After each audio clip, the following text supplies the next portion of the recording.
Nama Luke Vickery tengah mencuri perhatian sebagai salah satu calon pemain yang diproyeksikan memperkuat timnas Indonesia. Penyerang muda berusia 20 tahun yang saat ini bermain untuk MacArthur FC itu bahkan sudah memasang target tinggi, membawa skuad Garuda menembus Piala Dunia. Meski proses naturalisasi belum resmi dimulai, Vickery menunjukkan antusiasme besar untuk membela Indonesia. Ia mengaku bangga jika suatu saat mendapat kesempatan memperkuat tim nasional. Jika saya membela timnas Indonesia suatu hari nanti, saya akan senang membantu skuad Garuda lolos Piala Dunia untuk pertama kali, jelasnya. Vickery menilai Indonesia memiliki potensi besar untuk tampil di ajang sepak bola paling bergengsi di dunia. Salah satu faktor yang ia soroti adalah besarnya dukungan dari masyarakat. Nama Vickery kini telah masuk dalam daftar prioritas PSSI sebagai bagian dari strategi memperkuat lini depan timnas Indonesia. Secara performa, pemain ini menunjukkan perkembangan yang cukup menjanjikan. Sepanjang musim ini, ia telah mencetak 6 gol dari 27 penampilan bersama MacArthur FC di berbagai kompetisi. Kemampuannya bermain fleksibel, baik sebagai penyerang sayap maupun striker tengah, menjadi nilai tambah yang bisa memberikan variasi dalam skema permainan tim nasional. Langkah awal menuju kemungkinan naturalisasi juga mulai terlihat. Vickery disebut telah menjalin komunikasi dengan pelatih timnas Indonesia, John Herdman. Interaksi ini menjadi sinyal bahwa peluang bergabungnya sang pemain ke skuad Garuda semakin terbuka, seiring upaya meningkatkan kualitas tim secara menyeluruh. Kini, publik hanya tinggal menunggu langkah konkret dari PSSI untuk merealisasikan potensi tersebut. Jika semua berjalan sesuai rencana, bukan tidak mungkin mimpi tampil di Piala Dunia akan semakin dekat. John Herdman baru saja memulai langkah besarnya bersama skuad Garuda. Namun ia langsung menyoroti bahwa masa depan sepak bola kita sangat bergantung pada pembinaan usia muda dan kualitas pelatih yang menanganinya. Ia menilai fondasi yang kuat tidak bisa dibangun hanya dengan fokus pada level senior saja. Herdman secara belak-belakan menyampaikan pandangan kritisnya kepada Ketua Umum PSSI, Erick Thohir. Ia menyoroti sektor pembinaan yang menurutnya masih perlu perhatian khusus. Herdman menegaskan bahwa konsistensi prestasi di kancah global berakar dari sistem pengembangan akar rumput yang berkelanjutan. Ia mendesak federasi untuk berani menempatkan pelatih dengan kualifikasi terbaik pada kelompok umur. Pernyataan ini menjadi alarm bagi sistem kepelatihan di tanah air. Ia menilai bahwa melatih pemain muda memiliki tingkat kerumitan yang lebih tinggi dibandingkan melatih pemain profesional. Dibutuhkan kejelian luar biasa untuk mengidentifikasi bakat mentah yang belum sepenuhnya mekar. Masukan tersebut disambut positif oleh Erick Thohir yang merasa visi tersebut sejalan dengan rencana besar federasi. Sinergi antara pelatih kepala, federasi, dan direktur teknik diharapkan mampu menciptakan ekosistem pembinaan yang akan melahirkan generasi emas sepak bola Indonesia secara konsisten di masa depan. Performa tajam penyerang VVV Venlo, Dean Zanderbergen, mulai menarik perhatian publik sepak bola Indonesia. Striker berusia muda itu tampil impresif di Liga 2 Belanda musim 2025-2026 dengan torehan 11 gol dan 2 assist hanya dalam 14 pertandingan. Penampilan terbarunya bahkan semakin menguatkan reputasinya sebagai mesin gol. Pada 3 April 2026, Zanderbergen mencetak hat-trick saat membawa VVV Venlo menang telak 3-0 atas SC Kambur.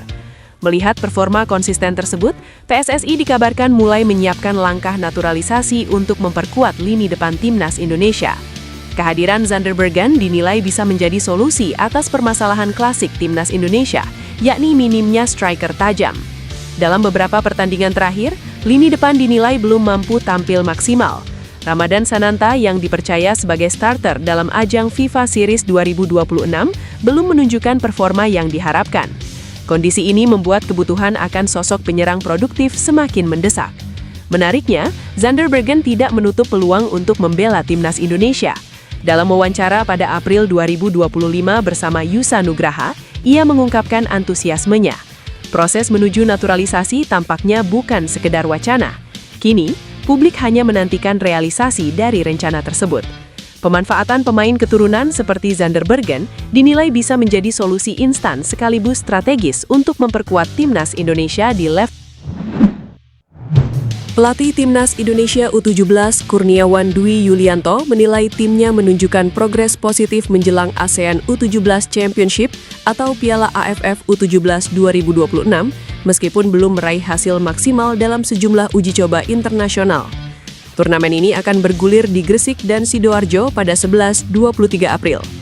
Ia menilai masih terdapat sejumlah catatan evaluasi yang harus segera diperbaiki, terutama terkait kesalahan individu yang kerap berujung pada kebobolan.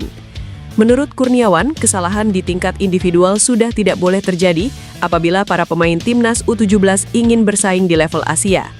Lebih lanjut, mantan asisten pelatih klub Italia Como itu juga menyoroti efektivitas lini serang. Menurut Kurniawan, aspek ini perlu ditingkatkan walaupun Garuda Muda mampu menciptakan banyak peluang saat menghadapi Korea Selatan, India, dan Thailand. Di sisi lain, kata Kurniawan, kondisi fisik pemain dinilai berada dalam jalur yang tepat berdasarkan data selama latihan. Kurniawan mengharapkan anak-anak asuhnya mencapai puncak performa saat turnamen berlangsung. Kurniawan tak lupa mengingatkan pasukannya bahwa seluruh lawan di fase grup memiliki kekuatan yang merata. Para pemainnya diminta tidak meremehkan siapapun dan menganggap setiap pertandingan sebagai final. Tim Gapens resmi mendapatkan izin kerja untuk bermain di Belanda. Tidak tanggung-tanggung, pesepak bola 20 tahun itu diperbolehkan merumput di negeri tulip hingga 2031. Sebelumnya, Gapens masuk dalam daftar 25 pemain yang mengalami kendala administrasi di kompetisi Belanda. Situasi tersebut membuat Gapens harus menepi dari aktivitas klub. FC Emmen bahkan menghentikan sementara keterlibatannya sejak 26 Maret 2026. Tak hanya absen dari pertandingan, Gapens juga tidak diperkenankan mengikuti sesi latihan FC Emmen. Kondisi itu terjadi karena status administrasi yang belum memenuhi syarat untuk tampil di kompetisi resmi. Namun setelah 2 pekan berlalu, situasi berubah positif bagi pemain yang berposisi sebagai bek kiri tersebut. FC Emmen mengumumkan tim Gapens sudah kembali bergabung dengan tim pada Kamis. Kini, Gapens sudah bisa mengikuti latihan bersama rekan setimnya. Tak hanya kembali berlatih, tim Gapens juga dipastikan telah mengantongi izin kerja jangka panjang.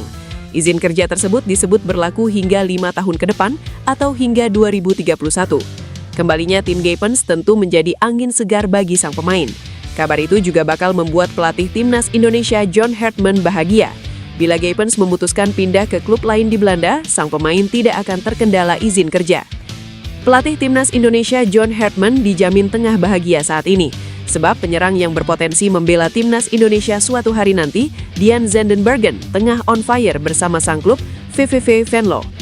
Dalam 14 laga terkini di Liga 2 Belanda 2025-2026 bersama VVV Venlo, Dian Zandenbergen mengemas 11 gol dan 2 assist. Terbaru, penyerang 188 cm ini mengemas hat-trick saat VVV Venlo menang 3-0 atas SC Cambuur di pekan ke-34 Liga 2 Belanda 2025-2026 pada 3 April 2026. Penyerang merupakan salah satu titik lemah yang dimiliki Timnas Indonesia saat ini.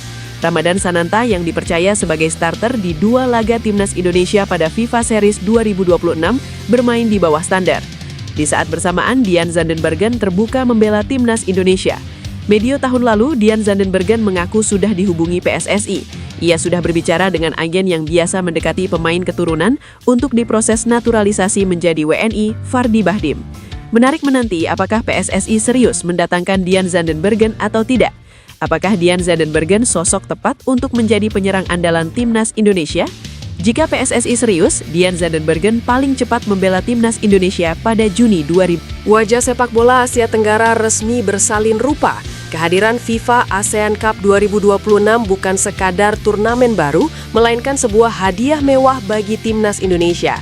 Di bawah komando pelatih anyar John Hartman, skuad Garuda kini punya kesempatan langka yang tak pernah dirasakan pelatih-pelatih sebelumnya, yakni memanggil seluruh talenta terbaiknya tanpa terhalang tembok perizinan klub Eropa. Turnamen ini mendapatkan legitimasi penuh dari FIFA dan dijadwalkan mentas pada jendela FIFA Matchday di bulan September hingga Oktober 2026. Artinya, klub-klub seperti Sassuolo, LOSC Lille hingga Borussia Mönchengladbach wajib melepas nama-nama besar. Jika sebelumnya Thailand atau Vietnam bisa bernapas lega karena Indonesia jarang tampil dengan skuad penuh, kini mereka harus bersiap menghadapi tim monster Asia Tenggara yang sesungguhnya. Kehadiran para pemain diaspora di tengah periode FIFA Matchday tidak hanya meningkatkan peluang juara, namun juga menjanjikan lonjakan poin peringkat FIFA yang jauh lebih besar dibandingkan turnamen regional biasa.